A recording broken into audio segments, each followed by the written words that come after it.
So picture this. Your big Disney debut is supposed to catapult you into superstardom. You're the new face of a beloved fairy tale. Millions are watching, billions are invested. This is supposed to be your Cinderella moment. Instead, you're trending for all the wrong reasons. Your movie bombs at the box office. Your co-stars are allegedly turning on you. You've got internet mobs in your mentions.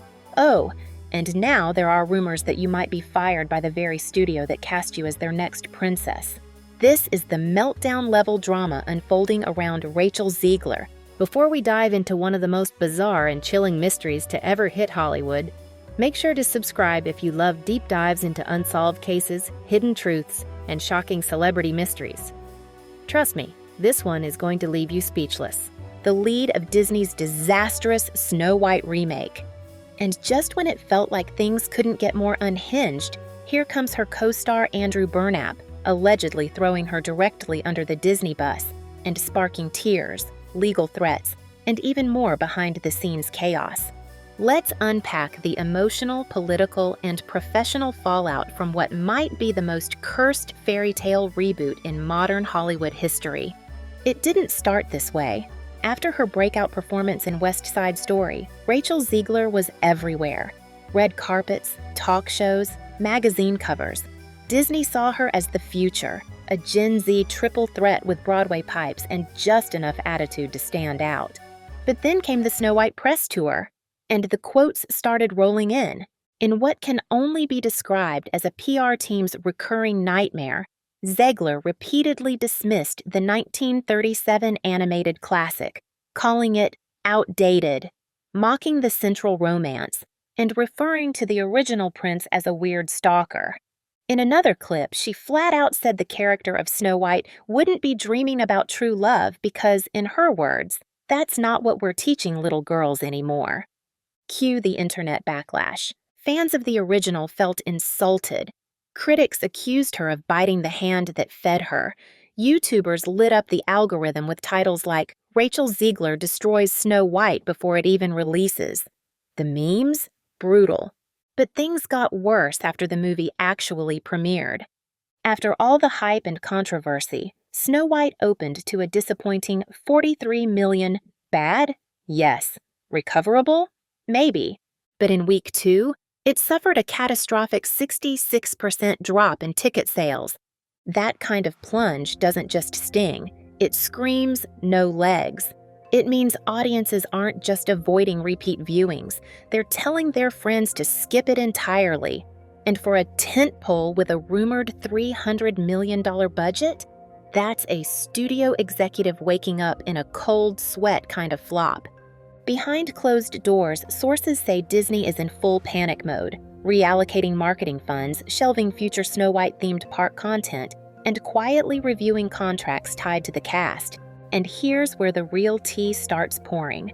Enter Andrew Burnap, the actor cast as the prince in this reimagined tale. Although you wouldn't know it based on the film's editing, which barely gives him any meaningful screen time. Seriously, he was like an afterthought in the trailer. Now, rumors are swirling that Burnap, frustrated by the film's narrative direction and how his role was sidelined, has allegedly told insiders that Zegler's behavior during the press tour is what tanked the movie. According to whispers from sources close to the production, Burnap has described her as combative during interviews and has said her constant commentary made the film impossible to market as a wholesome family feature. Worse, he allegedly told Disney execs that her politics were dragging the studio into battles it never signed up for. That's right. Zegler's vocal support for Palestine, her public criticisms of capitalism, and her shade at the monarchy, yeah, that happened during a UK interview, all reportedly made Burnap and others on the team deeply uncomfortable. And that's when things hit a breaking point.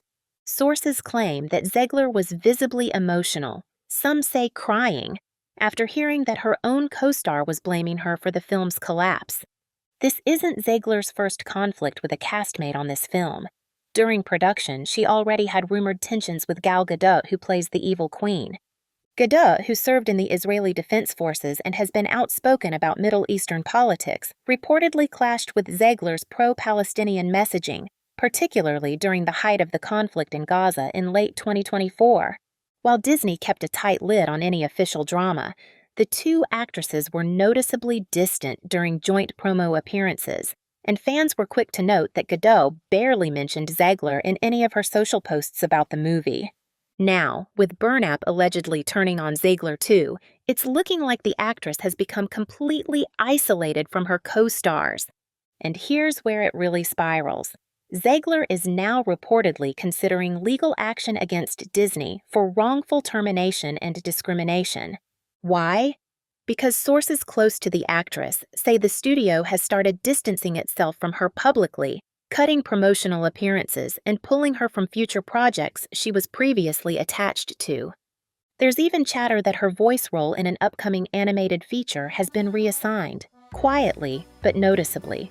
Zegler's camp is allegedly exploring whether her political beliefs, ethnicity, or outspoken nature played a role in her being pushed out, especially since male actors have survived far worse controversies without consequence. According to insiders, her team believes she's being made a scapegoat for the movie's failure, a convenient distraction from Disney's own creative misfires and tone-deaf marketing. And you know what? They may have a point. The fallout from Snow White isn't just affecting Zegler, it's sending shockwaves through the entire industry. Some producers are quietly blacklisting her, fearing she's too controversial. Others are privately defending her, calling Disney's handling of the situation cowardly and hypocritical. One A-list actress who asked to remain anonymous reportedly told Variety, "They want us to be bold, opinionated, and modern until it affects their stock price. Then we're disposable." And yeah, there's truth in that. Hollywood loves a feminist icon. Until the backlash hits too hard, or the box office numbers don't justify the risk. Rachel Zegler is now at a career crossroads. Either she stages a comeback arc, or she becomes a cautionary tale about speaking too freely in a PR-controlled industry. In the hushed conference rooms of Hollywood power players, Zegler's name is now being treated like PR plutonium. According to multiple insiders, casting directors and producers across the industry are second-guessing any future collaborations with her. Not because she's not talented. By all accounts, she's still a triple threat with serious acting chops, but because she's now seen as radioactive. We're talking risk analysis at the studio level. The logic goes like this. If putting Zegler in your movie means you have to worry about press tour gaffes, political backlash, and co-star conflict, why bother when there are a dozen other rising stars with clean social media records and a lower volatility rating? One exec allegedly referred to her as a walking think piece, which sounds like a compliment until you realize it's code for every quote is a liability. In an industry where perception is currency, the rumor of a blacklist spreads faster than the truth. Even if no one officially writes her off, the quiet passing over, the roles that never make it to her inbox, will be enough to stall any momentum she had post-West Side Story. And perhaps most devastating of all, Zegler is starting to lose the one thing every celebrity relies on to survive a scandal: her fans. In the early days, she had a strong and vocal Gen Z base, musical theater kids, Disney adults, young activists. But now, that same crowd is starting to splinter. Her defenders are being drowned out by disillusioned followers saying she changed, became too performative, or let the fame get to her head. TikTok, once her stomping ground for lighthearted covers and cute behind-the-scenes moments, has now turned into a battleground of edited interview clips and call-outs. One popular post with over 800,000 likes is just a supercut titled, "Rachel Zegler being her own worst enemy for 3 minutes straight." Brutal. Even her West Side Story fans are side-eyeing her, wondering if the charisma they once saw was just savvy PR. And when your own core base starts questioning your authenticity, that's a red flag your team cannot ignore, because once the stands jump ship, there's no one left to drown out the critics. Let's not pretend this disaster hasn't had ripple effects inside the Mouse House itself.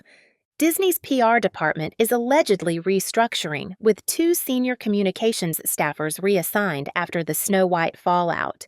One source described the internal mood as chaotic damage control, with crisis calls happening almost daily in the lead up to the film's release.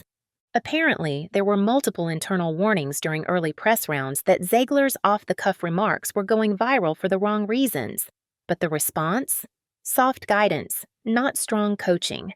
The studio banked on her charisma carrying the day, until it didn't. Now there's talk of overhauling how Disney preps its talent for press. More intensive media training, tighter talking points, even screening interviews before they air, if they can negotiate it. It's giving corporate clampdown, and it's clear the Snow White implosion didn't just hurt profits, it shattered internal confidence in how the company handles controversial stars. Let's zoom out for a second and look at the cultural moment that Snow White exploded into. Rachel Zegler isn't just a scapegoat, she's a product of an internet that demands celebrities be outspoken, but then punishes them the second they say something unpopular. On one hand, you've got people saying, we need more stars who speak their mind. On the other, you've got viral threads calling her a narcissist, a fake feminist, and a woke grifter. It's cancel culture whiplash, and Zegler is the crash test dummy. She's caught between expectations that she'll be an empowered, socially conscious role model, and the brutal reality that public opinion can flip with one sentence taken out of context. The system set her up to be bold and then blamed her when boldness backfired. And the worst part? Nobody really wins in this scenario. Not the fans, not the studios, and definitely not the actress at the center of it all. Typically, when a Disney theatrical release flops, the studio quietly shifts focus to Disney+, hoping a strong streaming debut will soften the blow. But with Snow White, even that's not going according to plan.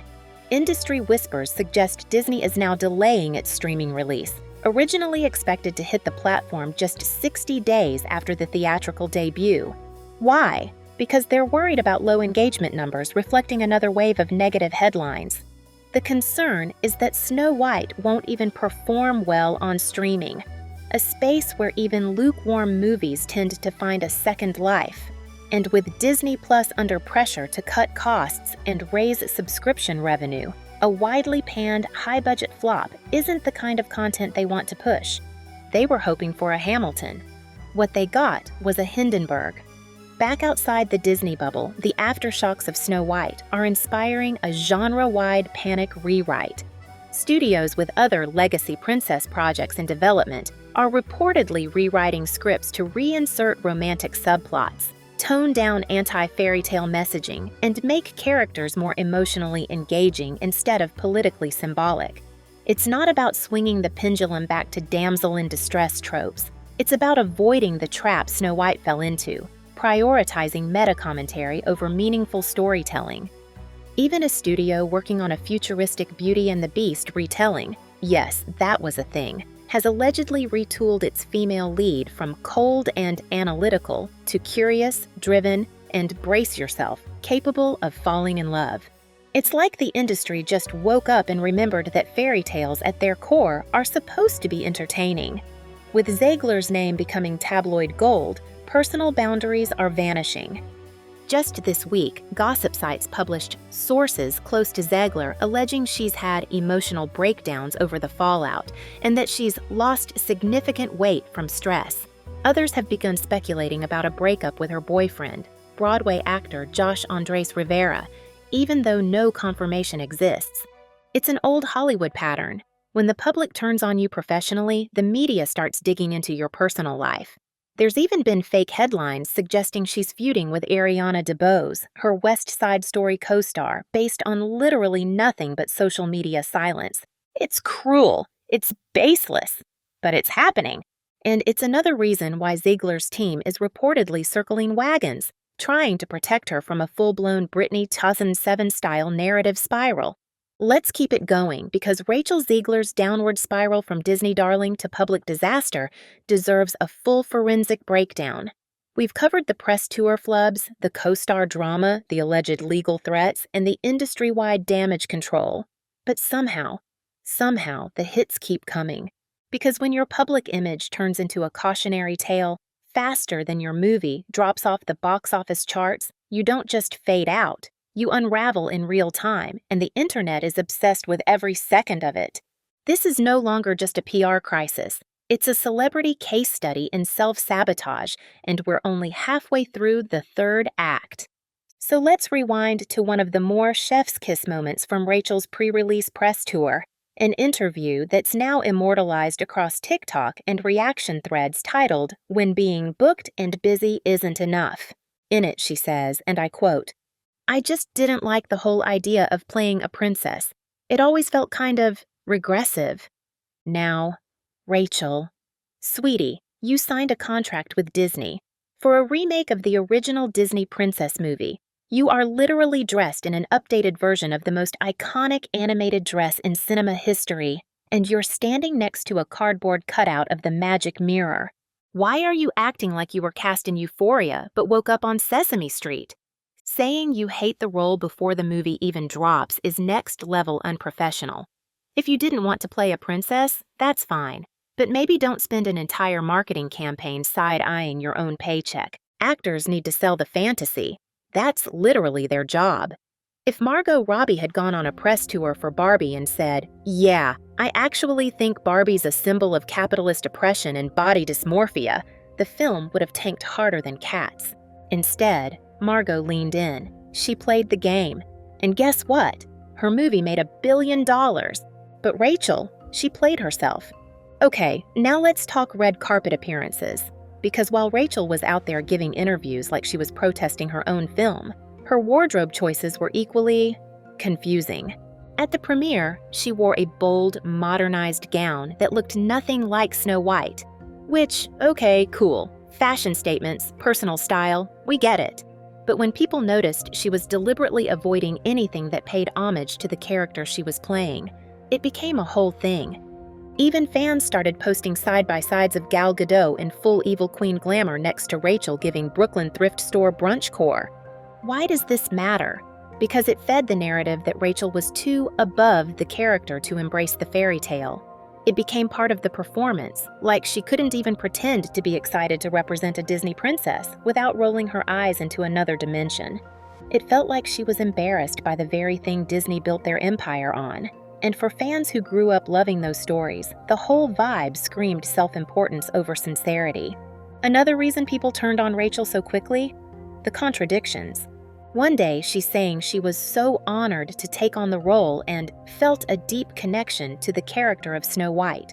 The next, she's dragging the original film as weird, creepy, and not something I'd ever show my kids. One moment, she's claiming she's not political. The next, she's posting infographics on Instagram stories about global issues and quoting radical feminist theory in interviews. Like, girl, we love a multidimensional queen, but the internet is ruthless and people have archives. When you say one thing on Jimmy Fallon and the opposite on Variety Unfiltered, those quotes don't just disappear. They get clipped, they get memed, and they get weaponized. And Rachel made herself a moving target, flipping between Disney diplomat and rebel child with the subtlety of a Broadway jazz hand. No one knew who the real Rachel was, and eventually, they just stopped caring. Let's get into it. Rachel clearly thought she was playing the role of the feminist icon Disney needed in 2025. And on paper? Cool. We should be updating old tropes. We should challenge outdated narratives. No one's saying Snow White needs to go back to scrubbing floors and singing to forest animals while waiting for a prince. But the way Rachel went about it came off less like empowerment and more like pandering with a hint of superiority. Instead of saying, "We wanted to evolve the story to reflect a more modern perspective," she said things like, "We're not making that 1937 nonsense anymore. That version is cringy." Cue the collective gasp of Disney fans, film historians, and, well, anyone with childhood memories. It wasn't just a critique, it was a takedown of the source material, with none of the nuance or respect that could have softened the blow. And the irony? Her version of Snow White didn't even offer a compelling feminist arc to replace it. It was hollow. It was lifeless. It was all branding and no backbone. If you're going to burn down a classic, you better build something stronger in its place. Rachel has always had a bold Twitter presence, but in the lead-up to Snow White's release, It turned into a dumpster fire of clapbacks and cryptic subtweets. She quote-tweeted fan criticism with thinly veiled sarcasm. She posted defensive threads. She liked posts from fans trashing the original movie and then unliked them once she started trending for the wrong reasons. At one point, she tweeted, "If you don't want change, you're free to rewatch the old version. I'm making something for the next generation." Which, again, fine. But when you're already being accused of being smug, maybe don't talk down to the people who might have been your only box office hope? She was ratioed into next week. Entire Reddit threads were dedicated to dissecting her tweets. TikTokers started impersonating her with deadpan reads of her comments. At a certain point, it felt like every online community agreed on one thing. Rachel Zegler had gone too far. And in an era where social media is your brand, that's career damage you can't just PR spin away. Okay, here's the most bizarre subplot. Zegler versus the Disney adult community. You know the type. Annual pass holders, D23 subscribers, people who own mini ears in every color. They might not be cool, but they're loyal. And when Zegler started dragging the old movies, they took it personally. They called her out.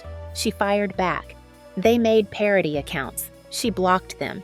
It was high school drama at Disneyland. And again, Disney needs these fans. They're the ones who fill the parks, buy the merch, and run the online hype train. When they turn against you, it's like the Taylor Swift fandom turning on a backup dancer. You're finished. And finally, yes, Rachel's team seems to have realized how bad it's gotten. She's started dialing back the tweets. She's been more subdued in recent appearances. She's giving remorseful ingenue vibes now. But the damage? Pretty much done. When she issued a half-hearted apology in a recent magazine feature, calling her press tour behavior a learning experience, the comments were brutal. It's giving sorry I got caught. Too little, too late. Should have thought of that before you mocked the movie you were paid to promote. The internet is ruthless, and in this case it's also tired. Tired of the contradictions, tired of the ego, tired of being told they're the problem for not getting it. So what happens next? Rachel Zegler is now stuck in a rare celebrity limbo, too famous to vanish quietly, too controversial to be everyone's sweetheart. Whether she becomes a Hollywood redemption arc or fades into niche musical theater obscurity depends entirely on her next moves.